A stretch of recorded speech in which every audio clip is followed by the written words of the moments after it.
Hello, नमस्ते, जय श्री कृष्ण।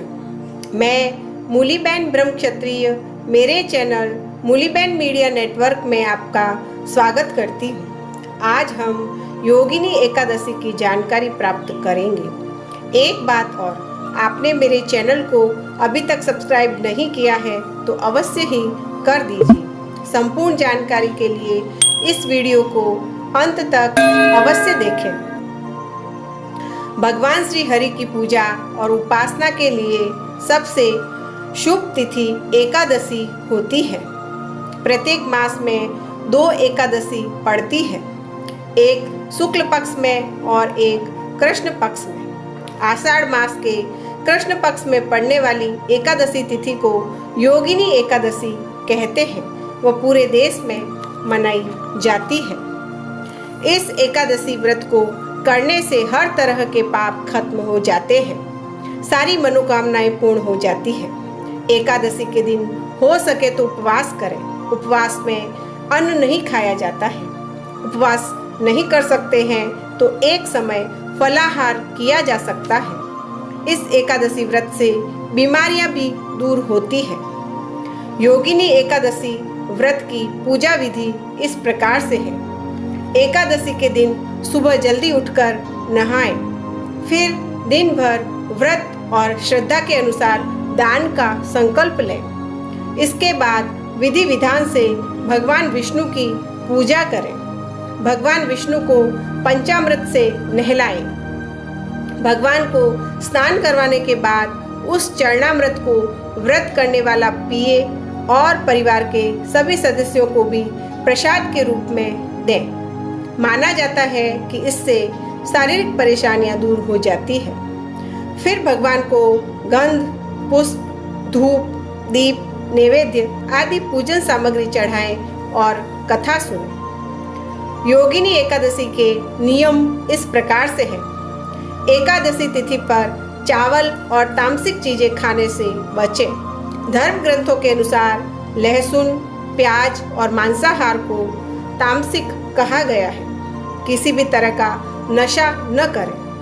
पूरे दिन नियम और संयम से रहें। इस दिन शारीरिक और मानसिक तौर से हिंसा न हो, इस बात का ध्यान रखना चाहिए। किसी की बुराई न करें। हो सके तो रात में जागरण करते हुए भजन और कीर्तन करें।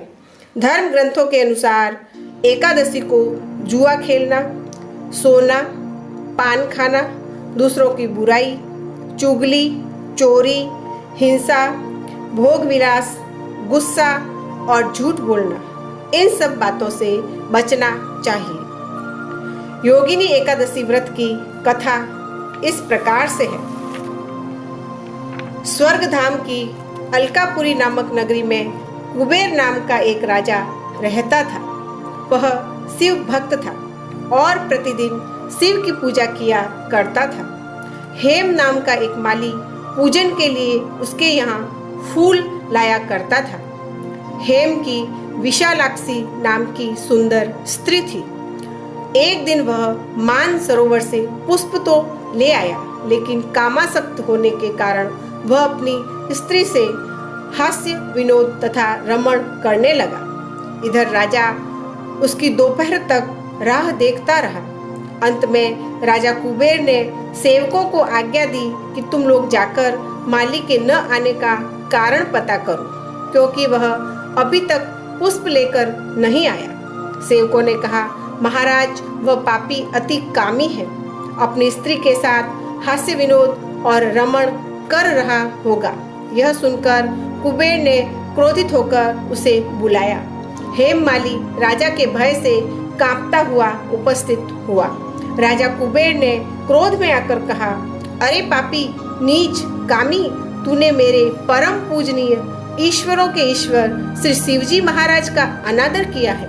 इसलिए मैं तुझे शाप देता हूँ कि तू स्त्री का वियोग सहेगा और मृत्युलोक में जाकर कोढ़ी होगा। कुबेर के शाप से हेममाली का स्वर्ग से पतन हो गया और वह उसी क्षण पृथ्वी पर गिर गया। भूतल पर आते ही उसके शरीर में श्वेत कोढ़ हो गया। उसकी स्त्री भी उसी समय अंतर्ध्यान हो गई। मृत्यु लोक में आकर माली ने महान दुख भोगे।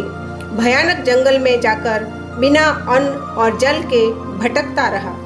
रात्रि को निद्रा भी नहीं आती थी, परंतु शिवजी की पूजा के प्रभाव से उसे पिछले जन्म की स्मृति का ज्ञान अवश्य रहा। घूमते घूमते एक दिन वह मार्कंडेय ऋषि के आश्रम में पहुंचा, जो ब्रह्मा से भी अधिक वृद्ध थे और जिनका आश्रम ब्रह्मा की सभा के समान लगता था। हेममाली वहां जाकर उनके पैरों में पड़ गया। उसे देखकर मार्कंडेय ऋषि बोले, तुमने ऐसा कौन सा पाप किया है जिसके प्रभाव से यह हालत हो गई? हेममाली ने सारा वृतांत कह सुनाया।